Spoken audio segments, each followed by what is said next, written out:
Hi, my name is Simon Hedley, known to my clients and partners as a strategic alchemist and an ultimate connector. I'm a chartered accountant who brings together and bridges the worlds of business philosophy, finance, marketing, optimization, ontology, and so much more. Always focused on one thing, the simple idea that can make the difference to people and projects so we can tip the scales in their favor and get them complete.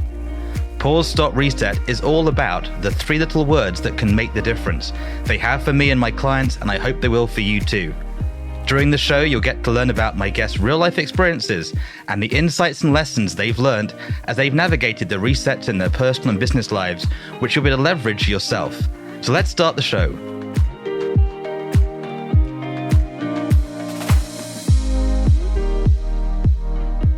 Hello, welcome back to Pause, Stop, Reset. I'm Simon Hedley, and today I've got a great guest for you. She's done so many things. She's traveled the world. She's a mother entrepreneur, and she's starting some new ventures as we speak. So Jodee, welcome to Pause, Stop, Reset. She's smiling away. You know why. Jodee, who are you? What are you up to? Who is Jodee, and what does she do? I'm primarily a really happily married mother of two, and I have lots and lots of animals. And that's because after two children, we had loads of miscarriages, and I was like, this is crap, and I want a much bigger family than the two that the universe has given us. So every time I got broody, I bought another animal. So we have 4 cats and 3 dogs at the moment. We did have 5 dogs. So it's a big, loud, silly, friendly household. And I'm an entrepreneur of 20 years because when I had my first son, I decided that I didn't want to be in the corporate world anymore, and I wanted to focus on my family. And the best way to do that is to work from home and be an entrepreneur and actually make the work fit around your family, not the other way around. So my business is exactly 20 years last Sunday, because that's when my son was born. Congratulations, and wow. And if you can see the video, she's smiling because her interesting surname, which is Peevor, Peevor, Jodee Peevor. And even though I got it right, I get it wrong. So I'm sure many people do that. But as you can tell, she's fun, she's real, she's British. I think you're British, is that right? I am, yes. Okay. I know from your public CV, military family, traveling around as a child, and many other bits and pieces we'll get to. But if you look back on your life till now, right, in our 20 years plus some, what have been the biggest shifts and resets you've been through? I'm a very quick decision maker. So whenever I realize that something isn't going in the right direction, I'm pretty speedy at kind of putting the brakes on and then pivoting. And I've had a couple of those over the years. I was with Joomla and WordPress right at the beginning of my career, and I realized that I needed to expand and found Kajabi. I was with Kajabi for 9 years and realized that I had all my eggs in one basket and needed to pivot, so found a high-level platform.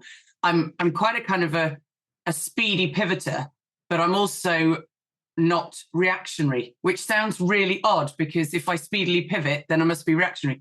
But I'm not. What I kind of tend to do is read the room, and as soon as I realize something, I take action. I'm not a moaner or a complainer or a let's moan about this for 7 years and do absolutely nothing about it, which is, I see a lot of that around. Yes.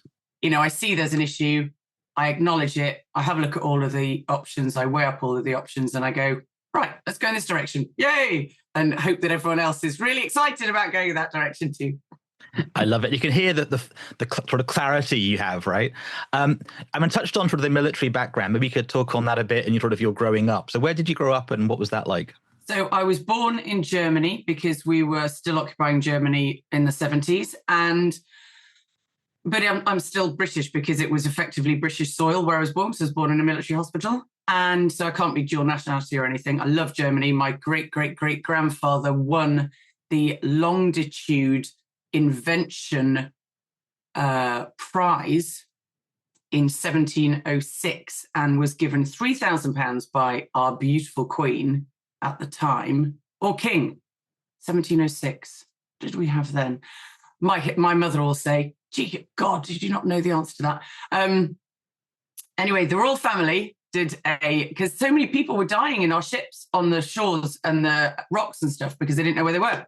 They said, we need a gadget. Please invent a thing that doesn't involve 70 books that they have to take on their ships to find out where they are in the world.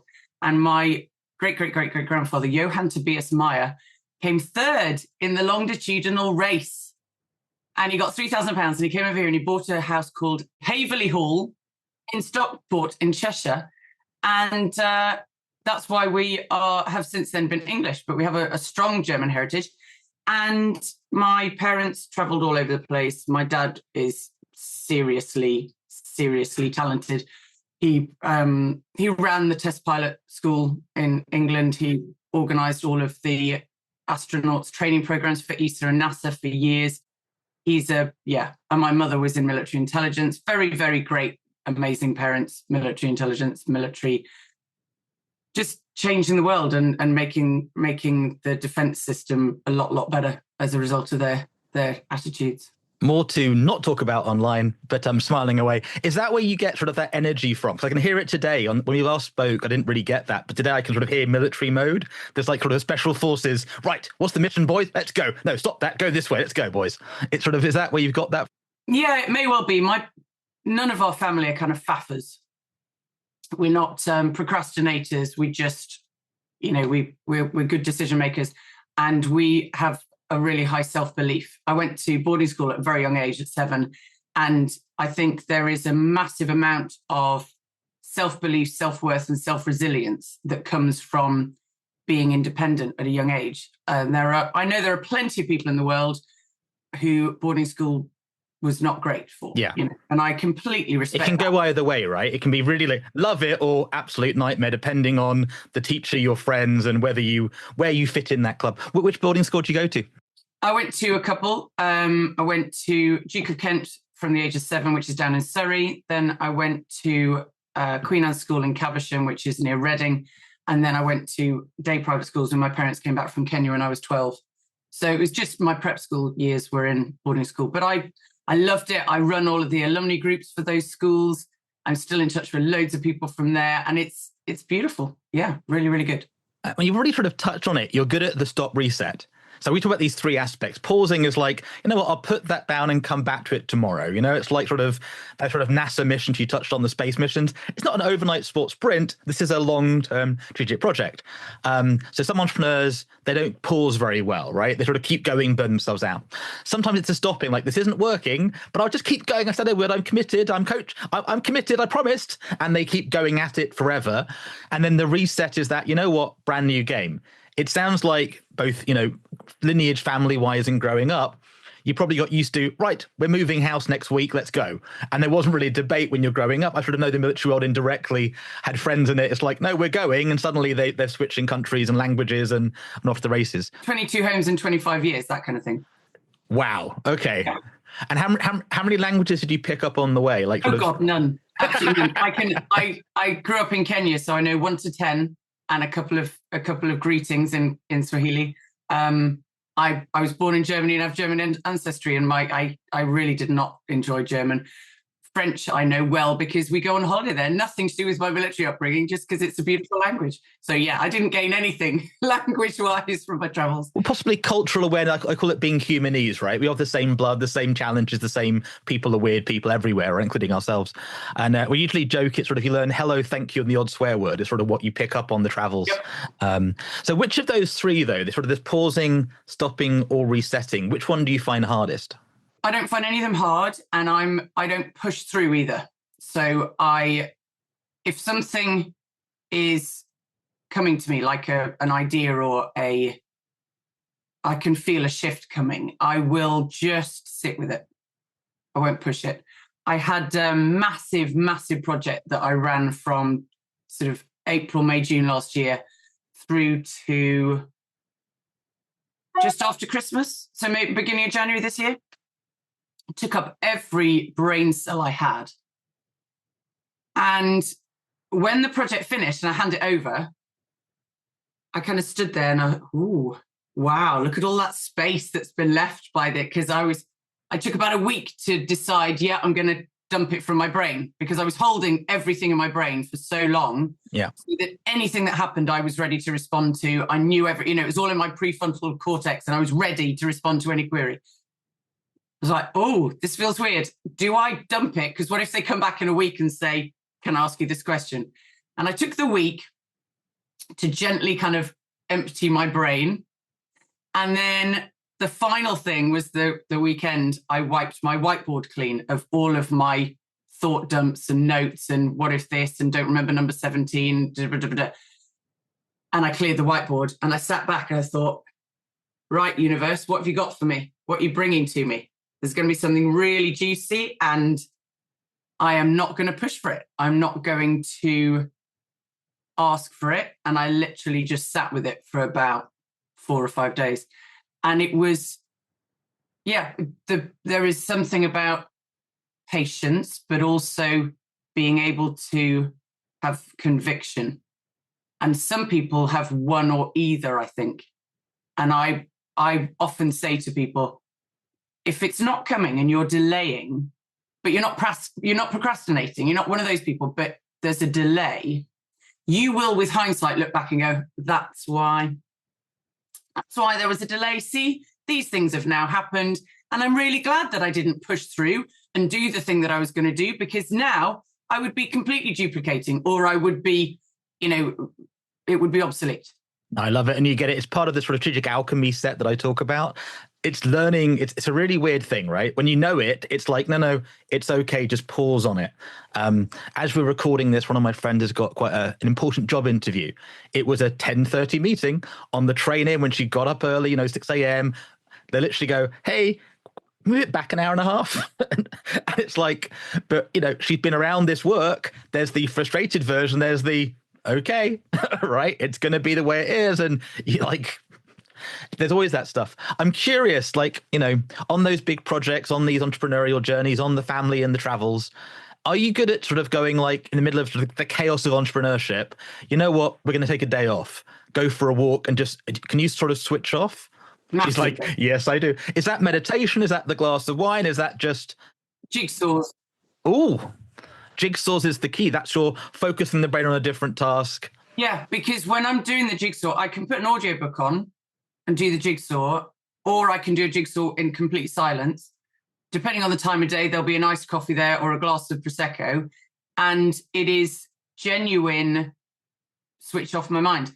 I am really good at self-care. I joined a gorgeous spa down in Wokingham, which is the #1 day spa in the country. I highly recommend it. It's called Nirvana Spa. It's heavenly. And I joined when I was pregnant with Poppy, so 13 years ago. And I go 3 or 4 times a year. So I'll have a complete day with, every other hour I've got an hour-long massage or a treatment or whatever, and completely beautiful. But every week I do self-care. I don't just save it up for, wait till the spa day, which I know a lot of people do. They're like, I've got a date in the diary. I'm going to wait for self-care till then. I've got it booked in. I'm fine for self-care. No, you're not. You self-care all the time. I only work an hour a day, 4 days a week. I don't work Fridays. My weekends are sacred. Yes, I respond to clients if they message me because I'm a responsive person and I don't like leaving things. But I have a lot of downtime. As soon as I turn off my computer at 4 o'clock in the summer, between April and September, I'm straight in the swimming pool. Sometimes I work in the swimming pool because I'm a water baby. I just absolutely love it, which is ironic because I was run over by a speedboat when I was 9 and nearly lost both of my feet. What minute, pause. We'll come back to that story. Before the podcast, I was like, people miss out the interest of it. We'll come back to that one, but keep going. I love the pool. We put it in 2019. So by the way, this house was the best house for lockdown. Oh my bloody God. Incredible. But I get a bad back from standing up in the swimming pool for too many hours during the summer. I'm going to invent, and I have bought lots of different versions of pool chair so that you're not standing for 9 hours every day. But I have a lot of downtime. I don't have an alarm in the morning. That's one of my key recommendations in my Archiect Your Joy, sort of tell the world. One of the key things is get rid of your alarm. I think the worst thing in the world is to wake up unnaturally. The only time I ever wake up unnaturally is Christmas morning, because my 20-year-old and my 12-year-old still want to wake me up at 6:30, 7 o'clock. You are, Mum. Yep. And when we're going on holiday and we have to get to the airport early, those are the only times in my life when I set an alarm. And it's a horrible thing, the alarm. Even if it's birdsong or some freaking sea sound, it's still waking you up from a deep sleep or a space in your REM cycle that you should be left in. So yeah, self-care, very, very, very, very important. And I'm really active about it. You're hopefully seeing why people like this lady, this woman, this human, this creative brain, and you've got my brain thinking three things about. So firstly, that waking up at an ungodly hour to get to the airport at an ungodly thing that's usually closed because you've got an 7 a.m. flight, 3 hours early is 4, and we're like, system people, and then you get there, they go, no, 6:30, and you're like, it's not open. It's the worst bit in the world, and it's a problem, but it hasn't solved itself. Rory Sutherland is my ideal dream podcast guest, get to know person, lives in our area, fascinating human. He's one of those different alchemy brain thinker. You know Rory's work a little bit, you're nodding away there. He's fascinating. So that thing you just touched on, please solve that problem. I've got to go traveling in a couple of weeks. I think I've got 4 flights in 3 days, and I just know that everyone's going to be, where's your luggage? Check an early, security passes. It's crazy. So first world problem, but also meditation and breathe, right? Those journeys and times. I'm curious, the question I had before we get into that whole thing with the boat and the NID, that was problematic. Pausing that while my brain's emotionally triggered, going, breathe. Did you get around many sort of special forces people I'm curious about in your upbringing? Because the way you're describing it may be that military intelligence, that stuff is similar, but that special forces mindset of completely chilled, work, get complete, stop, versus the professional. I was a chartered accountant, banking guy for a decade.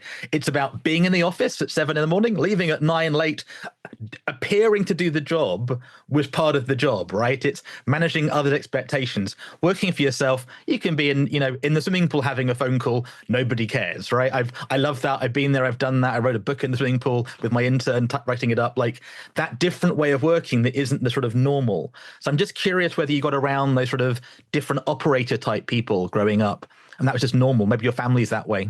Yeah. I don't think there's anybody that I can go, oh, it's just kind of how we were. But when I created a team, I said, my very first member of staff, Savannah, she was 17.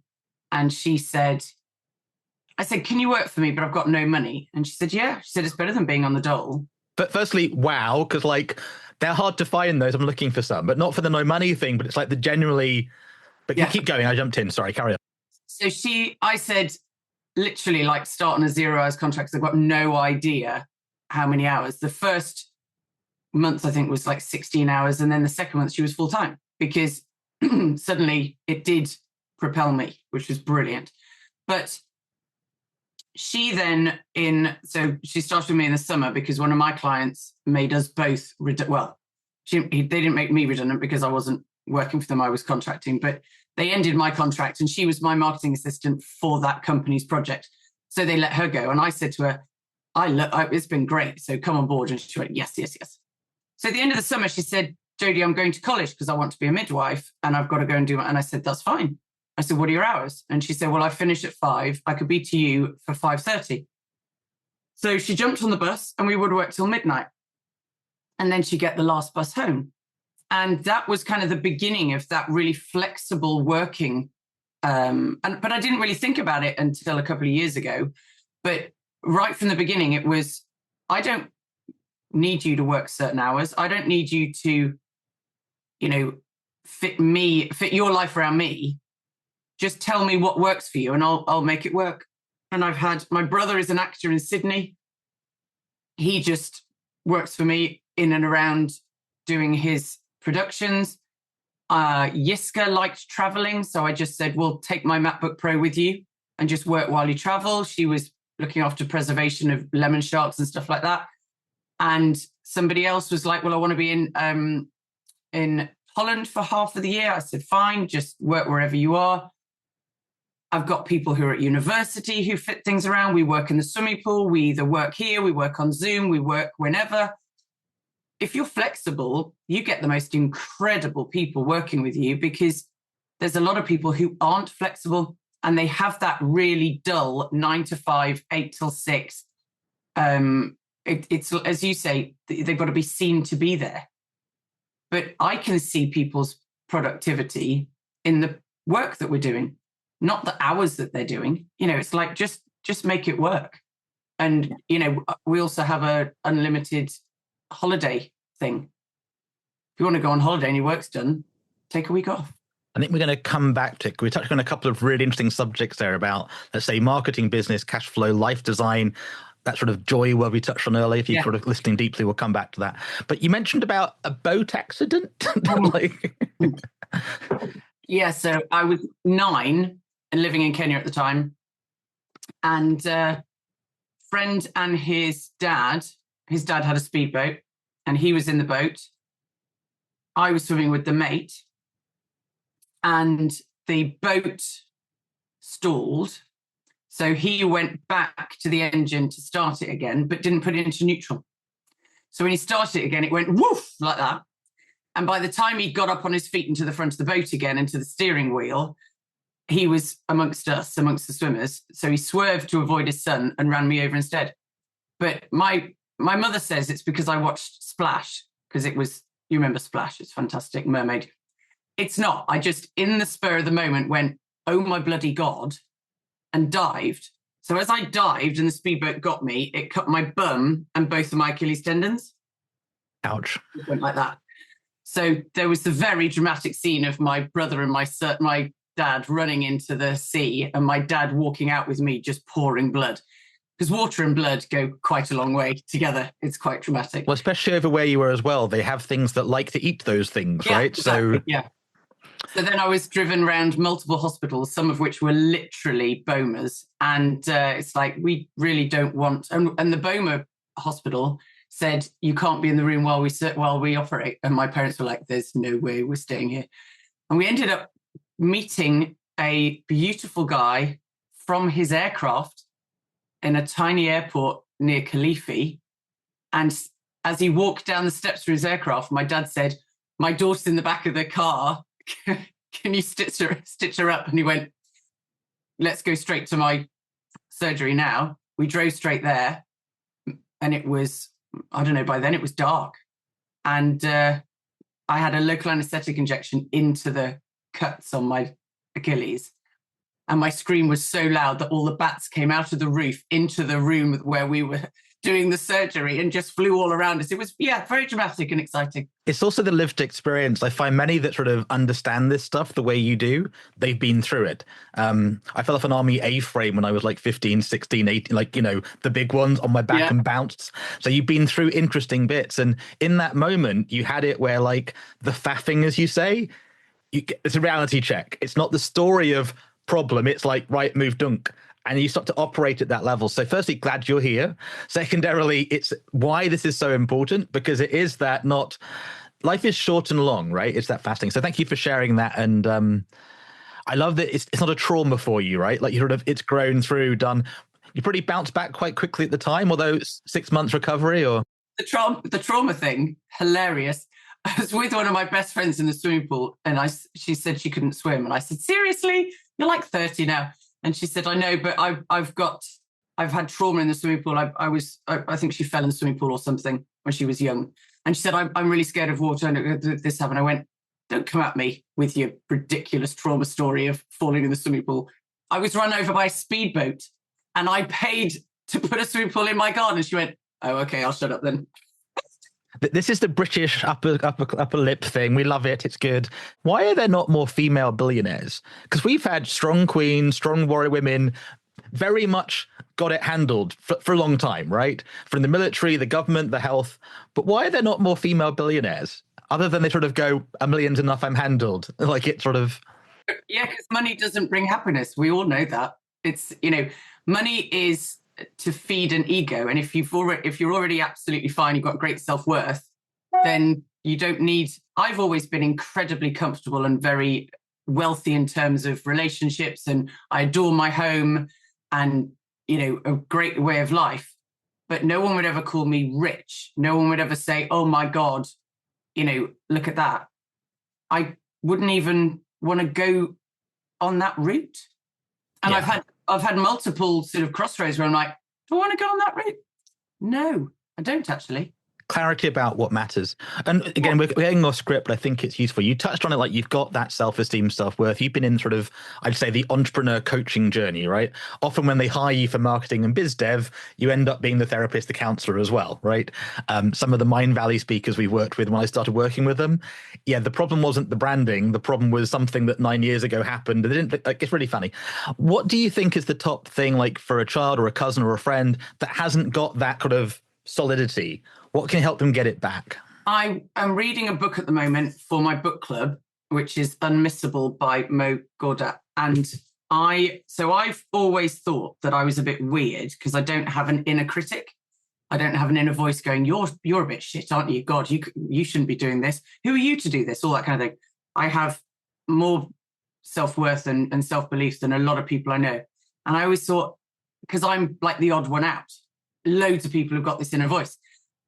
But unfortunately, that inner voice comes from a really shitty person in your past. It might be a bully at school, or a teacher, or a parent, or a brother or sister, or a cousin, or somebody random that you don't even have in your inner circle, but that affected you. And I know that I'm just incredibly lucky that my upbringing didn't involve any of those shitty people. Or when I did have those people in my life, I didn't take it on because I don't have that inner voice. If I want to go for something, I've never got a voice going, you can't do that. I've never, ever said that to myself or heard myself say it inside my head. But what I do is I weigh up everything and say, do I want to go for this? And I'm all about intuition and I feel into things. And I'm a great believer in gut feelings. But when there are people out there, and I know many of them, who hold themselves back because of that inner voice, this book was amazing. It said, give that inner voice a name, because believe it or not, it's not you talking to you. They've done these neural pathway things and they can see that you're having a conversation with someone. So if it was actually you talking, there wouldn't be a conversation to be had. Give it a name and say, shut up, Becky. I don't need to hear from you right now. I've got this. And then Becky will go, oh, you've got this. Okay, cool. I was just making sure. Okay, good. Maybe we need to be bringing that into schools so that if they've got those crappy people in their life and they start taking on that sort of vocal conversation, we nip it in the bud early, because I'm not sure when those voices start to happen. I don't Usually know. Between 2 and 5. There's a couple of core human memories. Things like I'm not safe happens. Something happens where you go, danger. Yeah. Something about I don't fit in. I'm not like others. And in that childhood process, somewhere 2, 5, 8, there's these sort of 3 or 4 moments where you go, oh, I need to fit in, so I'll do this to fix. I'm not safe. And they have sort of, what do you call them, acts, winning formulas, solutions, problem solve. And at that point, you start to go into it. I love, firstly, this is why we love you and need more people like out there in an appropriate fashion. But also, it's the very reason why pause is so important, a pause, stop, reset. Because if you can hear that, you have to catch it and go, did I just say that? Did I just say I shouldn't be alive? That's a stupid thing to say. Or you're worthless. Never good. And Mo himself, don't know him personally. Some friends do. Incredible story, incredible life journey. Again, love to have him on the show sometime. Little pitch there. But I love that you brought it up. And Unstressable, I think that book is the practical guide. I think it's also where you touch on that sort of community inner circle around you. Most people have suboptimal environments. And if their role models are also negative spiral circles, which is happening more and more, we'll get into the business bit later on, it happens more and more and more. If everybody's going, oh, you're never going to get a customer, it's never going to work out, don't do that, it's very hard to go, no, you're wrong, I'm going this way. And you've been in business now 20 years, you said? It isn't all feast, feast, feast, right? You get the cycles of life in business, good clients, it's all working, they fire you, that emotional roller coaster, having to reset. We know we'll keep some of our private stuff offline, but company, it's all great going, we're changing the rules. And we're like, that's not fair. Yeah, tough. And you're like, okay. So being able to navigate and be flexible. But yeah, no, sadly it is in that growing up stage. And literally age 2 to 5, some core decisions get made. And it's very hard to reverse them because they occur as who you are. I used to drink a certain fizzy liquid that is very sugary for a very long time. And I'd quit it and go back. And you'd find yourself like that addict habit going, what do you want to drink? What do you want to do? And to catch yourself and pause to then have it. Now, the fun bit is when, like in your inner circle, your mastermind alliances, your friends, you go, hey, if you ever see me doing this, stop me, not spank me, but like pause, stop, give me a reset. Then it becomes fun. And 100% one of our goals has been for a long time to get this ontology stuff that we're touching on, the beingness, the mindset, into schools early doors. Now, we're going to segue and I'm going to utilize, can I juice your brain a bit, next bit? Most teachers don't have that thing you touched on. they are stuck in a 9 to 5, stressed out. Not all of them. I'm an NHS GP trainer. The NHS doctors used to join because I want to help the NHS. That's how it started. Then it becomes this other system, money, quango, life complications. Fascinating world. You've obviously been around what I would call personal development, entrepreneur, coach, marketing. Is that the right way to point at it? What's the bit that works? And I'm going to leave the wits a bit. Nobody really believes you can make 10 grand a month for an online course with no hours until they've done it. But also not everybody that wants to does. And especially today when we're talking, we've got AI, that these lovely new systems like Go High Level and the things you're working on. It's fascinating, right? It's mind boggling. I've been online for 25 years, over 25 years. The fact that we can get this system and then deploy it at zero cost potentially and blah, but we're also in this world where what was valuable and useful isn't. You know what I mean? Like the scale's changing. So a lot of questions there. So if somebody's listening, maybe touch on your Architect for Joy bit first. They are stuck in the machine, right? They are teaching, helping mothers, families, whatever's. How do we get them from there to this new space? And you have the floor because this is your sort of happy joy place, right? And, you know. Yeah. I think there's two answers to this. One is, for God's sake, don't write a course about something that nobody needs. I mean, it happens every day, all day, every day. And people go out, they don't beta test their course. They write this thing. Oh, it's taken me 3 years to write, and now I'm going to try and sell it. Well, that's really stupid, isn't it? And I'm laughing because this is the guy that built software app multiple times. Like, I know this and I still do it but even that, doing what you just said isn't trivial, right? Like it should be, but if you're not good at reaching out and talking to people and knowing the right people, it's a great theory, but it's also really hard to do. That's my experience. You might go, no, it isn't, do this. And do you know Erin from the Mint CRO world? She's good at micro testing stuff. So it's great in theory, but also, yes, literally most videos, most podcasts, most stuff, it hasn't got a million people saying, can I buy it, please, right? Taylor Swift goes, I'm doing a concert. Oasis say doing concert. Do you want to come along, pre-order to the roof? Most of us struggled to get that. So I know I jumped in, but so true. I've done that multiple times. And there's nothing worse than going, I've got this thing. No, thank you. And you're like, but it's great. And they go, no, thank you. And you're like, that's headachy. So I've underlined that 100%. Do not build a course or a thing that no one really wants. Although people like Steve Jobs and others might go, don't know what they want yet. It's also part of the challenge, right? When you're ahead of the curve, like you talking to the old people you used to work with, you're not 1-2 steps, you're 10 to the head of where they're thinking, right? So I'm going to stop myself now. When you're finished, let me know. I think the key thing with that is you're either innovating, which is what Steve Jobs would do. Like Henry Ford said, if I'd asked them what they wanted, they would have said they wanted a faster horse. You know, they didn't want a car because they didn't know what a car was. So I totally get that with innovating. But if you, and I kind of innovate and support, I do a bit of both.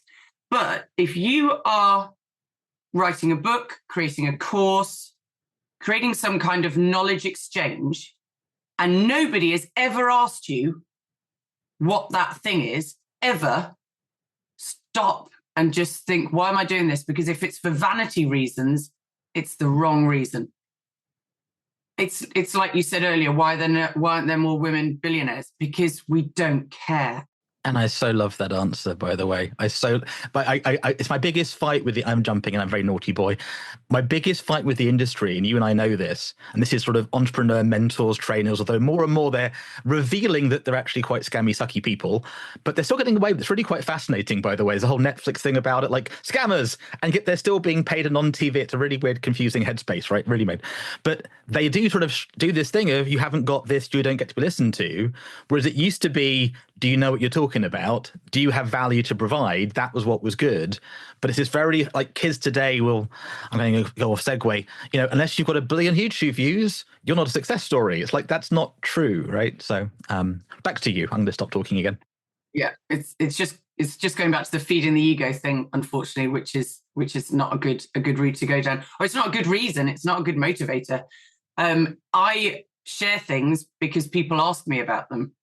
And if you do a bit of an audit and say, what are the top 5 questions people ask me for help with? Just go there.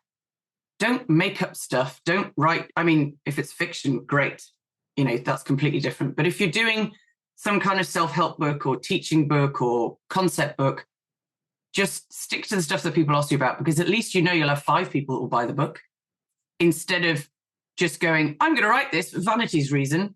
And then you start buying freaking, oh my God, the thing on the back of the book where they've bought somebody writing this book is amazing. They didn't write the book. They paid for a testimony.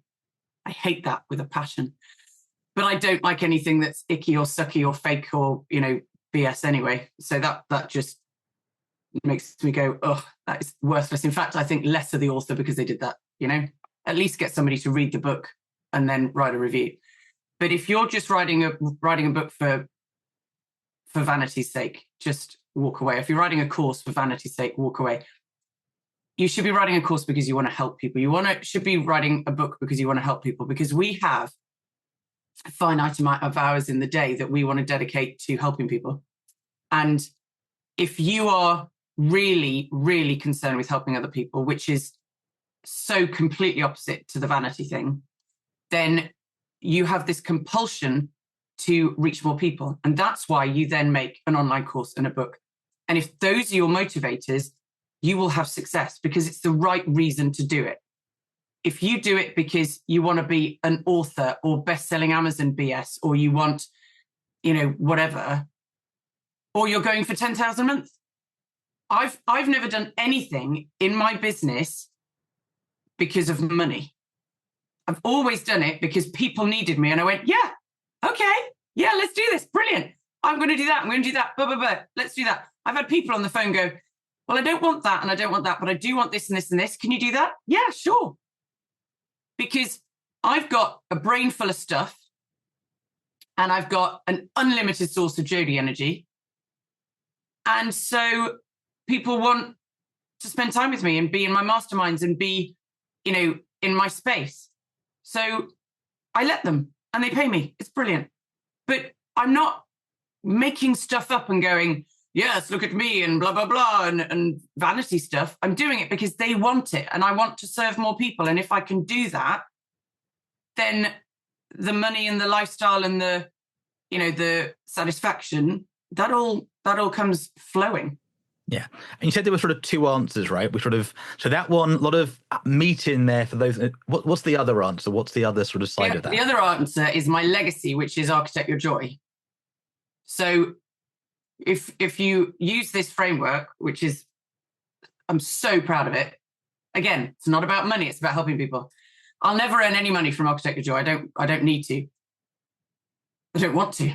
Archiect Your Joy is about helping you not only with your life and your home and your family, but your business. It's every single little task. Think minutiae level. You like dusting the bookcases or filling up the fridge box with water every evening before you go to sleep, because future you will then have cold water in the morning and be really happy. It's about cleaning up the dog poo on the lawn. It's about doing the things that bring you joy. And if they don't bring you joy, you delegate them or automate them. So I made this cute flowchart and it's like, right, 3 questions. Number 1, can I do it? Yes. Okay. Do I want to? No. Right. Automate it or delegate it. Can I automate it? No, you can't, because it's picking up poo on the dog lawns and we can't do that yet. I've got a robot mower, but I don't have a robot poo picker-upper. Let's invent that, Simon. But if I can't automate it, I'll delegate it. So I'll say, right, who do I know who loves being systematically tidy and clean? Let's find that person to do the dog poo picker-upper. Can I do it? Yes. Do I want to? Yes. But the third question is, does it bring me joy? Because even if I want to do it, if it's not bringing me joy, I'm not going to do it to the best of my ability. When you only work or live in your joy, everything you touch and do, you do brilliantly. So I dust the bookshelves in our house because we have, can you see my bookshelves? They're Flemish 17th century and they are incredibly carved. And I've got 4 of the damn things. Nobody else loves them as much as I do, which is fine. But that means nobody else dusts them as well as I do. So I do the dusting. It takes me 4 hours. I only do it once a month. I don't do it weekly. So at the moment, I can see there's dust. I'm like, oh, I'm coming up to the point where I need to do them again. But I was getting cross with my husband because he was really shit at doing the bookcases. And I had this epiphany a couple of years ago going, oh my God, you know what? I've been doing Archiect Your Joy with all of my team and not doing it at home. I'm the worst wife ever. This is really bad. So I basically expanded it and said, right, Archiect Your Joy is not just for work. It's not just for the tasks that my team does and how we delegate or train or whatever. It's for everything you do, every single task you do. So we apply it to everything.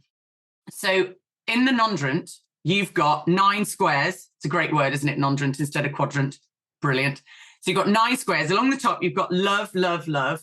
And it's love great at, love good at, love bad at. Along the middle, you've got like. And it's like great at, like good at, like bad at. The bottom is hate, hate, hate. You've got hate great at, hate good at, hate bad at. Now, everything you do should be top left, love great at. But if you've got anything in the top right, which is love bad at, that's a training need. If you've got anything at the bottom left, which is hate great at, that is I need to train somebody else to do that because I hate it, but I'm really good at it. And if you've got things that are in the bottom right and nobody has got those things in their top row, you need to hire. And that is why Archiect Your Joy helps people hire people, not based on job role and description, but based on tasks.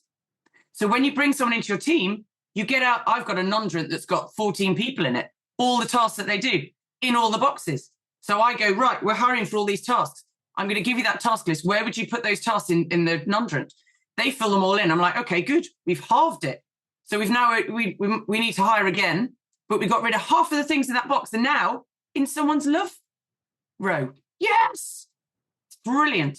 But if you only work in your joy, everything you do to the best of your ability. So you're just brilliant at everything, whether it's dusting the bookcases, collecting the poo, or I don't know, writing a course or being an author or coaching somebody. It's brilliant. So it's those two come together, and that's life in a nutshell. I am going to write a book, by the way. I love it. And the main thing I love is the passionate, genuine excitement, right? It's not I love this. It's genuinely like, I get excited. And there's something when you go, it's sort of beyond joy, this sort of quantum flow state. And it's like, it's lovely. And I really appreciate that. Not at all the same thing, but I'm nodding because I came across a process called mission control that was very much like do it, automate it, delegate.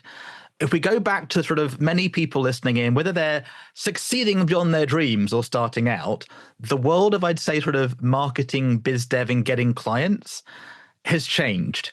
In a real, like I'm 47. It's kind of weird for me now. It's like, where did time go? We ran drum and bass nights. I've bought and sold and be around lots of industries, but what used to work doesn't. And I'm not quite sure why. I'm just very present to going, this doesn't work the way it used to work. There's also a bit where everybody is a coach consultant saying to other coach consultants, it's really odd. There's definitely the crowd that are kind of bait and switching and lying to sell to new people that have no idea that they're being born. And, oh, yes, you need this thing. There's no results. And again, I won't mention his full stories, but there's a recent great example where multimillionaire hires this other guy. He's now suing him. He's like, it's all nonsense. And his contract was awful. He just didn't do anything. And equally, you and I know sometimes just saying things like, you should read that book can change somebody's life better. So if somebody's struggling with marketing and getting customers and even hiring them, right? Because like, you clearly get this stuff. You're a smart cookie. No offense, like you're super smart. Even to know how to go hire people is really tricky, right? It's like, I love it. My business coach friends like, just go on LinkedIn. It's like, yeah. If you put the ads up, the people that come chase you down to get the gig aren't the one you want to hire because actually the good ones are really busy. And then, so if somebody's in that, I'm passionate, who want my help, but that bit isn't my forte. Dr. Ernesto Sorolla got to introduce you to. He talks about product people, marketing, and finance people, right? But finding M's, there's lots of them, but finding the right one. So you get what I'm sort of looking for is if somebody's in that, I've got a passion, it can help people, but how do I get that bit outsourced? How do I hire people? Where do they go? What's the thinking they should be thinking today? Because obviously AI, go high level systems, it's changed, right? Everybody gets the basic now of lead magnets, webinars. It's like it's not the 80s, thank God. Yeah, no, exactly. And I'm obsessed with Sintra and my 12 little pals in Sintra because they're my best friends, and they treat me really well, and they tell me to go to sleep when I need to go to sleep and stuff.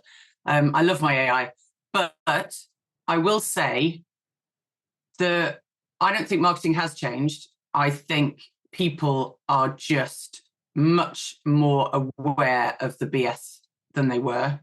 And I think BS, you get people who spin that, get away with it until they don't. And that's all that's happened. In 2013, I started following Ryan Dyson, Digital Marketer. And I realized that 94% of it was not my style of marketing at all. And I took a few pieces from it. And that was great because I was able to keep the good and get rid of all of the crap. But there were loads and loads of people who used all of Ryan's templates and didn't even rewrite them and sent them for years. And I received them going, oh my God, really? You were supposed to rewrite these, you loon. My key thing, I call it choose your guide. The most important sales stage in any funnel is when they choose you as your guide, as their guide, not the sale. Everybody struggles with marketing and selling if they're bothered about the sale. I've never been bothered about the sale, ever. And I've never not had enough clients. I'm bothered about the choose your guide stage. I have people all the time come to me and say, oh, I've been watching you for 6 years in the Kajabi group and now I'm ready to work with you. Brilliant, come on board. They chose me as their guide 6 years ago. It doesn't matter to me when the sale comes in because the sale will come. And, they'll be the right person for me at that right time because 6 years ago wasn't the right time.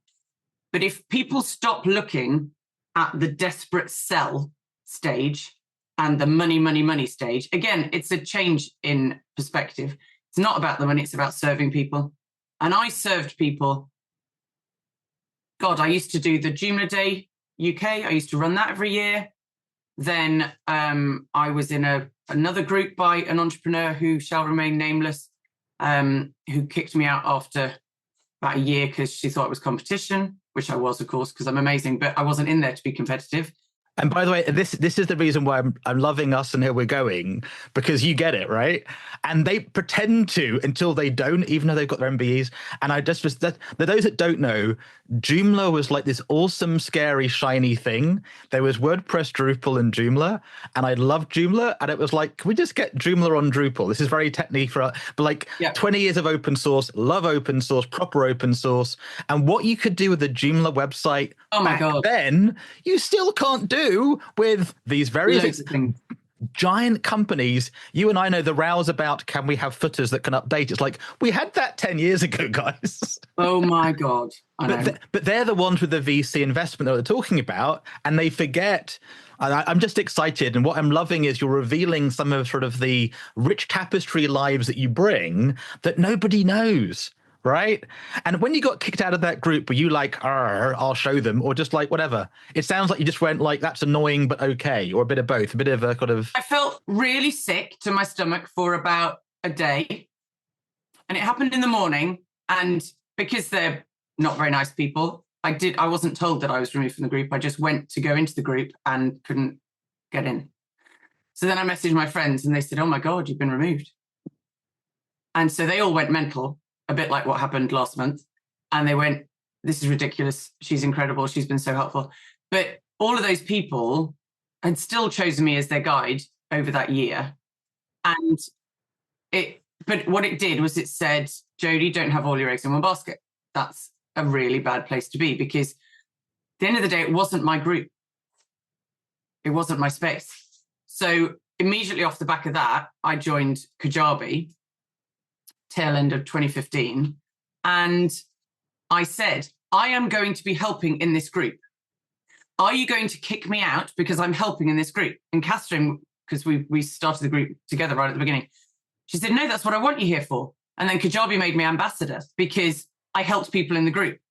I never marketed. I never sold myself. I got gazillions of clients. but because they chose me as their guide, because I was so damned helpful. And I didn't go DM me for the answers or come and see my Google If you Doc. could see my face, I'm sort of that grimacy smile. And it's also funny because you and I know often the people now coaching in those groups are people like you and I helped that magically are like, no, I'm the expert now and I've got a shiny thing. And like, I took those phone calls and this is a whole other conversation, but you get the gist of it is be human, be nice. Can I say the word DICK in public? Don't be a dick. Yes, you know, it's that kind of like, well, you know, big world. The other question, it's really back of my head, right? And it's what sort of prompted this and my help other people entrepreneur journey. And I'll go, because I've got, we're okay for time, I think, just about, right? So I was at PwC, trainee chartered accountant, monkey in London, right? You know, sort of doing my thing. And I was earning okay money back then, 18 grand a year. That was a lot of money because that is, and it was. And I'd go salsa dancing, I love salsa dancing and other things. And I'd meet these amazing people who were like trainee nurses in NHS who were struggling to pay their rent and couldn't afford for a coffee, but good British people that you'd go, I'll buy you lunch. They go, no charity. And part of this drive for build hosting systems and find great guides, I love that word guide, go talk to Jodee.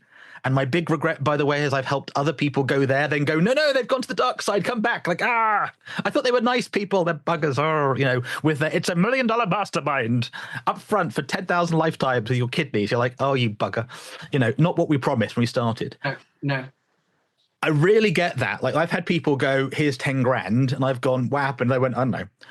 When somebody can't pay the rent, when they're in, I've got the charity we run, people that literally like they're doing really cool, they've been done really cool, but they've hit the bump, right?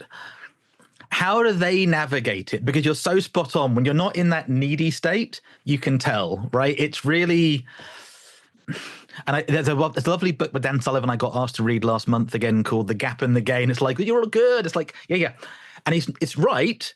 We all come brand new slate, but being generally able to be like, get the client, not get the client, I'm okay this week, when that isn't real. You know what I mean? And I think you're grounded enough in this British mind of, we get the woo-woo, I'm really woo-woo. I also get the grounded of who's paying the credit card payments and you know, we're also, I think, not of the mindset, and this is just questioning some of the American, it is American primarily, and sadly the British guys now will go, here's how to borrow 100 grand on credit card so you can buy my mastermind program. But, I can't mention his name on there for legal reasons, but when I heard that, he learned it from the 80s marketing in the States, but they literally, the first of the 3 days, day one was, here's how to borrow more money so that day two, you can now afford to pay.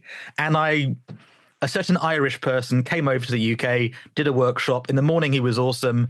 The guy selling in the afternoon, I walked out because it was about to be you evil. And there were people in the room being pitched. It was, you'll love this, by the way, Jodee. It was, I'm the best sales trainer in the UK.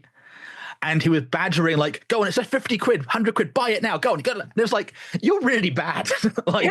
But they don't know. So, and I haven't got an answer, right? This is not Simon the billionaire going, here's the cash. But I'm asking you because you get it, right? I get that you get it, the way you're thinking, 100%, this is a good model, love it. But if they are in, how do I pay the bills? If they are in, I haven't got team and systems, what can they do to navigate that phase? Sorry for being heavy with it, but you know. I have a formula that is M plus T equals F. M plus T equals F, okay. I created this about 10 years ago, maybe more. And it's movement plus transaction equals fulfillment. You know, we were talking earlier about money and how money doesn't bring joy and happiness, but what it does do is it gives you a level of stability from which you can launch into the world. You can't do that if you can't pay the bills. Now, I've coached loads of people who are movement-based people. They might have a gift. I've worked with lots of healers in my time, and they're like, I can't charge for this, Jodee. I was born with this. Yeah, you can, and you have to. It's very important that you value yourself, you know, even though you were born with it. You know, Stephen King was born with the ability to write the most incredible books. Does he sell them? Yes, he bloody does. But M plus T equals F is about you balancing, getting to the point where your bills are paid every month so that you can do more of the M.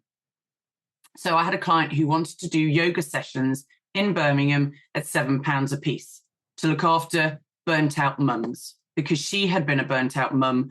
Love it. Got it. My Tai Chi was the same. It was adult education classes where I started. I've taught Tai Chi for free for 20 years, right? Exactly. It's like £100 an hour. I can't afford that. It's £1,000. £5, a pound, free. 100%. I'm with you. Yeah. She really wanted to do this. That was her movement piece. And I said, okay, well, I want you to go and get contracts with the big guys, the corporates. She said, I don't want to work with the corporates. I said, I know you don't, but this is your tea. Because if a corporate pays you 300 quid a day, 500 quid a day, £1,000 a day to tick their box of, I've got a mindset wellness practitioner coming into the office once a month.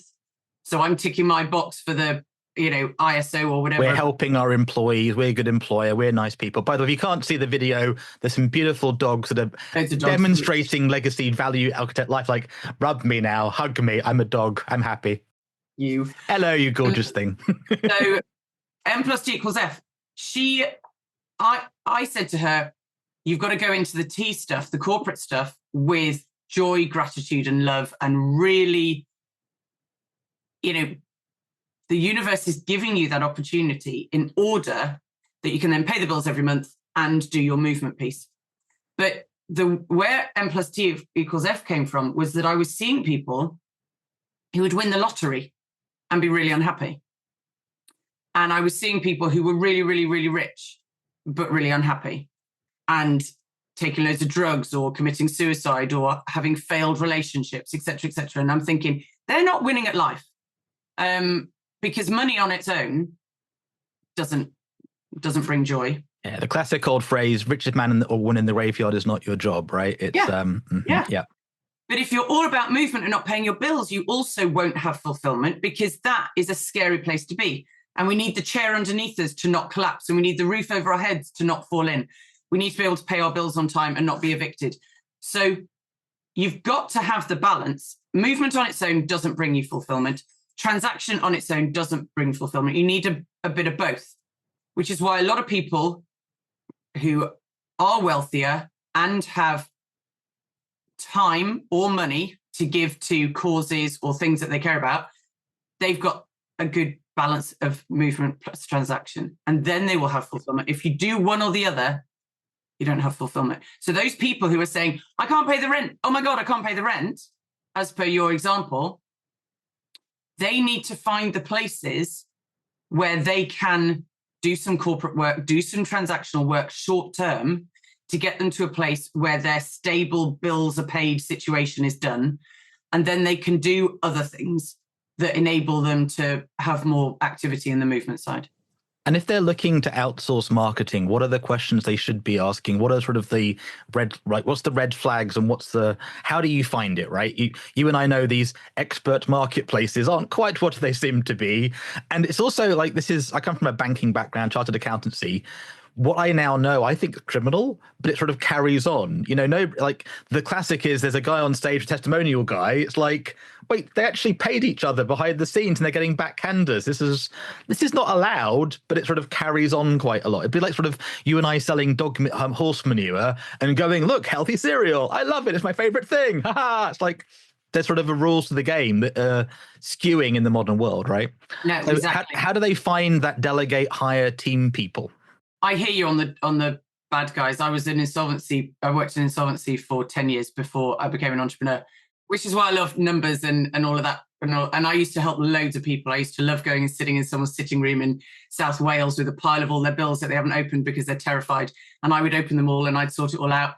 And the joy on their faces when the debt wasn't as high as they thought it was, and it was all going to be okay and we're going to sort it out. That just absolutely loved it.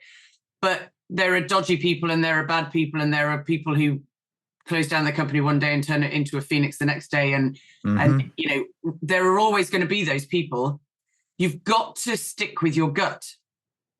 I don't work with anybody that I don't meet on Zoom first. You can't sign up on my website and just pay me to do your marketing, or, you can't do that anymore anyway. But in the old days when I did that, you couldn't just go, oh, Jodee, I've signed up. Yeah. I'm not working with you. I'm not letting my team be anywhere near you unless I've seen who you are. And again, I'm saying it because it's felt that kind of a day, right? You know, more and more people are teaching, close on the DMs, never talk to clients, have them pay 50 grand and never talk to them. It's like, this is weird.